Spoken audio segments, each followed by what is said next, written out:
كل عام وأنتم بخير، كل عام وأنتم إلى الله أقرب. أمدكم الله بالعز والخير واليمن والبركات في هذا العيد السعيد، وكل عام إن شاء الله والكل بخير والأهل بخير، وإن شاء الله يا رب تظلون ويظلون أحبابكم وأهلكم بألف خير وصحة وسلام. السلام عليكم ورحمة الله وبركاته. اليوم جايب لكم هدف ملهم بابولي اللي سجله البارح تحديدا على نادي فانكوفر في كأس كندا. بابولي اللي يلعب بنادي يورك الكندي اللي البارح تغلب على منافسه في كأس كندا بهدف مقابل لا شيء. الهدف اللي سجله ملهم بابولي وتأهل إلى دور ربع النهائي من كأس كندا، من كأس دولة كندا. خلونا نشوف هدف ملهم بابولي سوية، ولكن قبل ما نشوف الهدف ما ننسى الصلاة على سيدنا محمد. اللهم صل وسلم وبارك على سيدنا محمد وعلى آله وصحبه وسلم. الكرة كانت عند لاعب يورك بالجهة اليسرى، أتت لبابولي صنعها لهذا اللاعب وتم عرقلته في منطقة الجزاء، فأتى هذا ملهم، شفت هذا اللي أعطاه طابة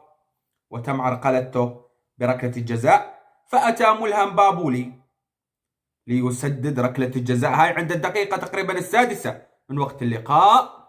تقدم ملهم ووضعها وجعل الحارس يتفرج على خيبته وخلى الحارس يتفرج شلون يتلقى الهدف. ملهم بابولي طبعا وبهذا الهدف الوحيد فاز على نادي فانكوفر المنافس وتأهل إلى ربع نهائي كأس كندا.